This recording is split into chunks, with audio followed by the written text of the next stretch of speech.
வாழ்க வையகம், வாழ்க வளமுடன். குரு வாழ்க, குருவே துணை. ஓம் நமச்சிவாய நமக. ஜோதிட நண்பர்கள் அனைவருக்கும் வணக்கம். இன்றைக்கி என்ன ஹெட்லைன் பார்த்தோம் அப்படின்னா, வேலைக்கு செல்லும் வாழ்க்கை துணை யாருக்கு அமையும் அப்படிங்கிறத ஒரு ஜாதக ரீதியாக பார்க்க போகிறோம். பொதுவாக இது ஆணுக்கும் பொருந்தும், பெண்ணுக்கும் பொருந்தும். தனக்கு வரக்கூடியவர் கணவர் பிஸ்னஸ் பண்ணக்கூடியவராக இருப்பாரா, சொந்த தொழில் பண்ணக்கூடியவராக, இல்லை வேலைக்கு செல்வராக இருப்பாங்களா அப்படிங்கிற ஒரு கேள்விக்கும், தனக்கு வரக்கூடிய மனைவி தனக்கு சப்போர்ட்டாக லைஃப் லாங் இருப்பாங்களா, வேலைக்கு செல்லக்கூடியவங்களாக இருப்பாங்களா அப்படிங்கிற இது விஷயத்துக்கும் இந்த ஜாதக ரீதியாக உங்களோட கேள்விக்குண்டான விடையை இதில் பார்த்துக்கலாம். எப்படின்னு பார்த்தோம்னா, எப்போவுமே பொதுவாக லக்னம், அந்த லக்னத்தில் ஜாதகருக்கு என்ன கிரகம் இருக்குதுன்னு பார்க்கணும். இப்போ நீங்கள் பார்க்கக்கூடிய வாழ்க்கை துணையோட ஜாதகத்தில் ஒரு வரன் பார்க்குறீங்க அப்படின்னா, அதில் வாழ்க்கை துணையோட உங்களுக்கு வரக்கூடிய வாழ்க்கை துணைக்கு லக்னத்தில் சனி இருக்குது அப்படின்னா, கண்டிப்பாக அவங்களுக்கு தொழில் ரீதியாக வேலைக்கு போகக்கூடிய ஆர்வம் அதிகமாக இருக்கும் அப்படின்னு எடுத்துக்கலாம். ஓகேங்களா? அல்லது உங்கள் லக்னத்துக்கு 7ஆம் இடத்துல சனி இருக்குது, ஒரு ஆண் ஜாதகமாக இருக்குது, இல்லை ஒரு பெண் ஜாதகம் இருக்குது, அவங்க லக்னத்துக்கு 7ங்கிறது கலத்திரஸ்தானம். 7ஆம் இடத்துல சனி இருக்குது அப்படின்னா, அந்த 7ஆம் இடம் தான் அவங்களோட ஜாதகமாக நம்ம கணிக்கிறோம். அப்போ 7ஆம் இடத்துல சனி இருக்கிறப்போ கண்டிப்பாக அவங்களுக்கு அந்த தொழில் ரீதியான எண்ணங்கள், சம்பாதிக்கிற எண்ணங்கள் இருக்கும். இல்லை 7ல் பத்துக்குடையவர், அந்த 7க்கு 10 சொல்லக்கூடிய உங்கள் லக்னத்துக்கு 4ஆம் அதிபதி தான் அவங்களுக்கு 7க்கு 10 வரும். அப்போ 4ஆம் அதிபதி அந்த 7ஆம் இடத்துல இருந்தாலும் கூட சம்பாதிக்கணும் அப்படிங்கிற எண்ணம் அவங்ககிட்ட இருக்கும் அப்படிங்கிற விஷயத்தை நம்ம எடுத்துக்கலாம். ஓகேங்களா? அப்போ பொதுவாகவே ஆண் ஜாதகத்தில், பெண் ஜாதகத்தில் லக்னத்தில் சனி இருக்குது அப்படின்னா, குடும்பத்தை தாண்டி தொழிலுக்கு ரொம்ப இம்பார்ட்டன்ட் கொடுக்கக்கூடியவங்களாக இருப்பாங்க. வேலைன்னு இவங்கக்கிட்ட கொடுத்தா சிறப்பாக செய்யக்கூடிய தன்மை இவங்கக்கிட்ட இருக்கும் அப்படின்னு எடுத்துக்கலாம். ஆனால் அந்த தொழில்காரகன்னு சொல்லக்கூடிய சனி மட்டும் நல்லபடியாக இருந்தால் பத்தாது, 10ஆம் அதிபதி நல்லா இருக்கணும். இப்போ ஒருத்தருக்கு தனுசு லக்னமாக இருக்குது அப்படின்னா, அவங்களுக்கு சனி லக்னத்தில் இருக்குது அப்படின்னா, 2ஆம் அதிபதி லக்னத்தில் இருக்கிற கணக்கு வரும், 3ஆம் அதிபதி லக்னத்தில் இருக்குது. ஸோ முயற்சி பண்ணுவாங்க, வேலைக்கு போகணும்னு எண்ணம் இருக்கும் அவங்களுக்கு. ஆனால் 10க்குடைய புதன் நீசமாக இருக்குது 4ஆம் இடத்துல அப்படிங்கிறப்ப வேலைக்கு போனாலும் ரொம்ப தூரத்துக்கு போக மாட்டாங்க. ஒரு மாதம் போவாங்க, அதுக்கப்புறம் சூழ்நிலை வேலைக்கு செல்ல விடாது. அதுக்குண்டான தசாபுத்தியும் அமையாது. ஏன்னா புதன் நீசமாக இருக்குது. 10க்குடைய ஒரு நீசமாக இருக்கும் பட்சத்துலையும் 6ஆம் அதிபதி தான் வேலைக்கு போகிறது, அதையும் பார்க்கணும். 6ஆம் அதிபதியும் உங்களுக்கு நீசமாகவோ இல்லை அது இருக்கக்கூடிய சூழ்நிலையில் பலவீனமாக ஸ்தான பலம் இல்லாமல் இருக்கும் பட்சத்தில் வேலைக்கு இவங்க செல்ல மாட்டாங்க. வெறும் எண்ணமாக மட்டுமே தான் இவங்களுக்கு இருக்குமே தவிர செல்லக்கூடிய வாய்ப்புகள் அந்தளவுக்கு கிடைக்காது. ஒரு ஆண் ஜாதகத்தில் பெண்ணுக்கு பார்க்கும்போது எடுத்துக்கலாம். ஓகேங்களா? பெண் ஜாதகத்துலேயும் இந்த அமைப்பு இருக்குது. தனுசு லக்னமாக இருந்தால் அவங்களுக்கு 10ஆம் அதிபதி வீக்காக இருக்குது, 6க்குடையரும் அந்தளவுக்கு பலமாக இல்லாமல் இருந்துச்சு அப்படின்னா, இவங்க கண்டிப்பாக வேலைக்கு போக மாட்டாங்க, போனாலும் சிறப்பாக இருக்காது. அப்போ அந்த மாதிரி நம்ம இந்த கிரகத்தை இங்கே இருக்கிறனால ஏதோ ஒரு நேரத்தில் கண்டிப்பாக நம்ம போங்கிற எண்ணமே இருக்குமே தவிர அதை சிறப்பாக கொண்டு போக முடியாது அப்படிங்கிற விஷயத்தை எடுத்துக்கணும். இப்போ இன்னொரு விஷயம் என்னென்னு பார்த்தோம் அப்படின்னா, லக்னத்துக்கு 10ஆம் அதிபதி தொடர்பு இருக்கணும். இல்லை 7க்கு அவங்களுக்கு 10ஆம் அதிபதி, 7க்கு 10ன்னு சொல்லக்கூடிய 4ஆம் அதிபதி தொடர்பு இருக்கணும். இல்லை 7க்கு 5, அதாவது 7க்கு 11 சொல்லக்கூடிய லக்னத்துக்கு 5ஆம் அதிபதி தொடர்பு இருக்கணும். 11ங்கிறது லாபங்கள். ஸோ வேலைக்கு போய் சம்பாதிக்கணுங்கிற லாபம், அந்த நோக்கம் எப்போவுமே அவங்களுக்கு இருக்குது அப்படின்னா, கண்டிப்பாக அவங்க வேலைக்கு போகக்கூடிய அமைப்பு அவங்ககிட்ட இருக்குதுன்னு எடுத்துக்கலாம். ஸோ இது பொதுவாக நான் வேலைக்கு போகிறது மட்டும்தான் சொல்கிறேன். தொழில் சொந்த தொழில் பண்ணுறவங்களுக்கு கான்செப்ட் தனியாக இருக்குது. ஸோ நீங்கள் ஒரு ஜாதகத்தில் 7க்கு 6 வலுத்திருந்தாலும் உங்களுக்கு வரக்கூடிய வாழ்க்கை துணை உங்கள் ஜாதகத்தில் பார்க்குறதுக்கு 7க்கு 6 வலுத்திருந்தால் கண்டிப்பாக அவங்க அதுக்குண்டான தசாபுத்தி நடக்குது அப்படின்னா வேலைக்கு கண்டிப்பாக போவாங்க. அந்த 6ஆம் அதிபதியோட, 7க்கு 6ஆம் அதிபதியோட அவங்க அந்த 7ஆம் அதிபதியோட 8க்குடையவரோ இல்லை 12க்குடையவரோ சேர்ந்து இருக்கும் பட்சத்தில் வெளியூரில் வேலைக்கு போக வேண்டிய சூழ்நிலை வரும் அப்படின்னு எடுத்துக்கலாம். கவர்மெண்ட் சம்மந்தப்பட்ட வேலையாக இருந்துச்சுன்னா ட்ரான்ஸ்ஃபர் பண்ணுற மாதிரி இருக்கும். அப்போ அவங்க கணவன் மனைவி பிரிஞ்சிருந்து வேலைக்கு போகிற மாதிரி இந்த மாதிரி சூழ்நிலையில் இருக்கும். ஒரு சில ப்ரைவேட் கம்பெனியில் பார்த்திங்கன்னா அவங்களுக்கு செலவு அதிகமாக இருக்கும் பட்சத்தில் வேறு வழி இல்லாமல் போக வேண்டிய சூழ்நிலை வரும். இல்லை கணவரே தன்னுடைய வேலையை மாற்றிட்டு அவங்களுக்காக போக வேண்டிய சூழ்நிலை, இந்த மாதிரிலாம் வர்றதுக்கு வாய்ப்புகள் இருக்குது. எதுவாக இருந்தாலும் தசா புத்தியை அனுமதிக்காமல் எந்த விஷயமும் நடக்காது. ஸோ உங்களுக்கு உண்டான தசா புத்தி, அடுத்தடுத்து வரக்கூடிய தசா புத்தி 2க்குடையவரோ இல்லை 10க்குடையவரோ, அடுத்தது 11க்குடையவரோ, 6க்குடையவர், 2, 6, 10, 11 இந்த தசா புத்திகள் சந்திக்காமல் உங்களுக்கு அடுத்தடுத்து வேலை நீண்ட தூர பயணமாக போகிறதுக்கு வாய்ப்புகள் இல்லை. அப்போ வந்து அதையும் வந்து நம்ம கவனிக்கணும். அடுத்தது என்னன்னு பார்த்தோம்னா வந்து ஒருத்தருக்கு சனி நீசமாக இருக்குது அப்படின்னா, தொழில்காரகன் சனியே நீசமாக இருக்குது அப்படின்னா, அவங்களுக்கு வந்து வேலைக்கு போனாலும் அங்கே வந்து அந்த அந்த வேலை செய்யக்கூடிய அளவுக்கு திறமைகள் இருந்தாலும் அதுக்குண்டான சம்பளம் கிடைக்காது. அந்த மாதிரி இருக்கிறவங்க இருக்காங்க. வேலையில் வந்து சில சங்கடங்கள், ஒரு புரிதல் தன்மை இல்லாத ஆட்களோட இருக்க வேண்டிய சூழ்நிலை வந்து இருக்கும் அப்படின்னு எடுத்துக்கலாம். ஏன்னா தொழில்காரகன் சனியாக இருக்கனால வந்து அந்த ஒரு ஜாதகம்னு எடுத்துக்கிட்டால் சனி நல்லா இருக்கணும். சனி நல்லா இல்லாமல் வேலைங்கிற விஷயம் நமக்கு வந்து ஒரு ஆர்வமாக பண்ண மாட்டாங்க. அந்த ஒரு விஷயம் எடுத்துக்கணும். அடுத்தது பார்த்தீங்க அப்படின்னா வந்து 10 குடையவர், 6 குடையவர் வந்து நீசம் இல்லாமல் இருக்கணும். 6 குடையவர் பலமாக இருந்துச்சு அப்படின்னா வேலையில் வந்து இவங்களுக்கு அடுத்தடுத்த லெவலுக்கு போகக்கூடிய அமைப்பு இருக்கும் அப்படின்னு எடுத்துக்கலாம். ஸோ அதே மாதிரி 7க்கு 10 குடையவர் வந்து உங்கள் லக்னத்துக்கு 2ல் இருக்குது அப்படின்னா, அவங்கள வந்து எப்படின்னா குடும்பத்தை நிர்வாகம் பண்ணக்கூடிய திறமை அவங்ககிட்ட அதிகமாக இருக்கும்.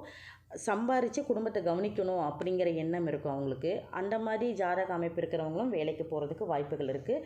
உங்களோட லக்னத்துக்கு 10ஆம் இடத்துல வந்து 7 குடையவர் இருந்தாருன்னா 10, 7, 7, 10 இப்படி ஒரு காம்பினேஷன் இருந்தாலும் கண்டிப்பாக அவங்க வேலைக்கு போகக்கூடிய மனைவியாக இருப்பாங்க. அவங்களோட சம்பளம் வந்து உங்கள் குடும்பத்துக்கு உபயோகம் பண்ணக்கூடிய விஷயமாக இருக்கும் அப்படிங்கிற விஷயத்தையும் நம்ம எடுத்துக்கலாம். ஓகேங்களா? அதே மாதிரி 5ஆம் இடத்துல 11ல் இருந்தாலும் லாபங்கள் வர்றதுக்கு வாய்ப்புகள் இருக்குது அப்படிங்கிற விஷயத்தையும் நம்ம எடுத்துக்கலாம். இதில் வந்து கவர்மெண்ட் சம்மந்தப்பட்ட வேலை, அரசாங்க வேலை வந்து கிடைக்கணும்னா உங்களோட ஜாதகத்தில் 7க்கு சூரியன் வந்து அங்கே நல்லா இருக்கணும். சூரியன் வந்து அவங்களோட அதாவது வாழ்க்கைத்தினோட ஜாதகத்தில் சூரியன் நல்லா இருக்கணும். அதே மாதிரி வந்து சூரியன் பாகியாதிபதியோடவோ இல்லை பஞ்சமாதிபதி சொல்லக்கூடிய 5 குடையரோடையோ வந்து நல்ல ஒரு சாரநாதனோட இருந்து அந்த ஒரு அதாவது வந்து என்ன கிரகங்கள் சேர்க்கை பார்வை நல்ல ஒரு இடத்துல இருந்துச்சு அப்படின்னா கண்டிப்பாக அவங்களுக்கு வந்து சூரியனோட இருக்கும் பட்சத்தில் வந்து அரசாங்கம் சம்மந்தப்பட்ட உதவிகள் வேலைகள் கிடைக்கும் அப்படிங்கிற விஷயத்தை எடுத்துக்கலாம். அதாவது 10ஆம் அதிபதியோடவோ இந்த சூரியன்கிற வந்து 7க்கு 10லேயோ 7க்கு 2ஆம் இடத்துலையோ அதாவது வந்து அவங்களோட ஜாதகத்தில் வந்து 2ஆம் இடத்துல இருந்தால் 10 குடையவர் 2ல் இருந்தால் இப்போ விருட்ச இலக்கணமாக இருந்து 10 குடையவர் சூரியனாக இருந்து 2ல் இருந்துச்சுன்னா கண்டிப்பாக வந்து அரசாங்கம் சம்மந்தப்பட்ட வருவாய் இவங்க குடும்பத்துக்கு வரும். இவங்க சம்பாதிப்பாங்க, வருமானம் வர்றதுக்கு வாய்ப்புகள் இருக்குது அப்படின்னு எடுத்துக்கலாம். அவங்க ஜாதகத்தில் இப்போ வாழ்க்கை துணை ஜாதகத்தில் பார்த்துக்கலாம். உங்கள் ஜாதகத்தில் பார்க்கணுன்னா 7க்கு சூரியன் மறையாமல் இருக்கணும். அதே மாதிரி சூரியன் நல்ல சாரம் பெற்று நல்ல ஒரு ஆதிபத்தியத்தோடவோ இல்லை வந்து ஸ்தான பலத்தோடு இருந்தால் மட்டும்தான் வந்து உங்களுக்கு வரக்கூடிய வாழ்க்கை துணையை அரசாங்கத்தோட சம்மந்தப்பட்ட உத்தியோகத்தில் இருப்பாங்கங்கிறத எடுத்துக்கலாம். ஒருவேளை வந்து நீங்கள் அந்த அவங்களோடது வந்து கவர்மெண்ட் வேலை கிடைச்சாலும் கூட வந்து சூரியன் ஒருத்தருக்கு அவயோகியாக வந்துருச்சு அப்படின்னா அவயோகியாக இருந்து அதோட தசாபுத்தி நடக்கும்போது அரசாங்க வேலையில் இருந்தாங்க அப்படின்னா கண்டிப்பாக அந்த வேலையை தொட்டு அவங்களுக்கு மன அழுத்தம் அதிகமாக இருக்கும் அப்படிங்கிற விஷயத்தை எடுத்துக்கலாம். எந்த காரக கிரகம் அவயோகியாக வருதோ அது தசாபுத்தி வரப்ப வேலை செய்யும். அப்போ வந்து அந்த தசாபுத்தி வந்து இந்த சூரியன் வந்து யோகியோட சாரத்தில் இருந்துருச்சு அப்படின்னா பிரச்சனை இல்லை. அவயோகியோட சாரத்தில் இருக்குது அப்படின்னா ரொம்ப பிரச்சனையாக இருக்கும். அந்த அந்த வேலையை தொட்டு அவங்களுக்கு வந்து ஒரு விருப்பம் இல்லாமல் போயிட்டு வர மாதிரி ஒரு சூழல் வரும் அப்படிங்கிற விஷயத்தையும் நம்ம எடுத்துக்கலாம். ஓகேங்களா? ஸோ ஒருத்தரோட ஜாதகத்தில் வந்து 10ஆம் அதிபதி அப்படிங்கிறத நம்ம வந்து வேலைன்னு சொல்லியிருக்கோம், தொழில் சம்மந்தப்பட்ட விஷயம். அந்த 10ஆம் அதிபதியோ சனியோ வந்து வக்ரமாக இருக்காங்க அப்படின்னா ஒரு வேலையில் வந்து கரெக்டாக அவங்க போக மாட்டாங்க, மனசு திருப்தியாக இருக்காது. ஸோ அப்போ நீங்கள் உங்கள் ஜாதகத்தில் வந்து 7க்கு 10 அப்படிங்கிறப்ப வந்து உங்களோட 4ஆம் அதிபதியாக வருவாங்க. 4ஆம் இடத்துல வந்து அவங்களுக்கு வந்து ஆப்போசிட்டாக இருக்கக்கூடிய வந்து 8 குடைய கிரகமோ 12 குடைய கிரகமோ இருந்து அந்த திசையை புத்தி நடத்துகிறப்ப வந்து வேலைக்கு போகனாலும் சிறப்பாக இருக்கிறதுக்கு வாய்ப்புகள் இல்லை. அவங்களுக்கு எதிர்பார்த்த அளவுக்கு அந்த சம்பளங்கிறது பெருசாக கிடைக்காதுன்னு எடுத்துக்கலாம். ஒருவேளை அந்த 10ஆம் அதிபதியோ இல்லை வந்து சனியோ வந்து அஷ்டங்கமாக இருக்குது அப்படின்னா அவங்க வேலைக்கு போய் சம்பாதிச்சாலும் அந்த பணம் அவங்களுக்கு பிரயோஜனமாக இருக்காது அப்படிங்கிற விஷயத்தையும் நம்ம எடுத்துக்கணும். இன்னொரு விஷயம் வந்து ராகு கேதுவோடு இருக்குது, 10ஆம் அதிபதி இல்லை வந்து சனி வந்து ராகு கேதுவோடு இருக்குது அப்படின்னா தொழில் சம்மந்தப்பட்ட மன உளைச்சல் அதிகமாக இருக்கும். அதே மாதிரி வந்து தொழில் மாற்றங்கள் வந்துக்கிட்டே இருக்கும். அந்த தசாபுத்தி வரணும். சனியோடு சேர்ந்து இப்போ ராகுக்கேது கிரகணத்தில் இருக்குது அப்படின்னா வந்து கண்டிப்பாக அவங்களுக்கு அந்த மாற்றங்கள் வந்துகிட்டே இருக்கும். வேறு வேலைக்கு போகணும் அப்படிங்கிற சூழ்நிலை வரும். ஒரே ஒரு இடத்துல மட்டும் ரொம்ப நாளைக்கு இருக்க வேண்டிய இது வராது, அவங்களுக்கு மாட்டிக்கிட்டே இருப்பாங்க. அப்போ கரெக்டான ஒரு விஷயத்துக்கு வேண்டி எதிர்பார்த்துட்டு இருப்பாங்க. ஆனால் அவங்களுக்கு வந்து அது எதிர்பார்ப்புகள் வந்து லைஃப் லாங் பார்த்திங்கன்னா ஒரு மாற்றத்தை உண்டு பண்ணிகிட்டே இருக்கும்.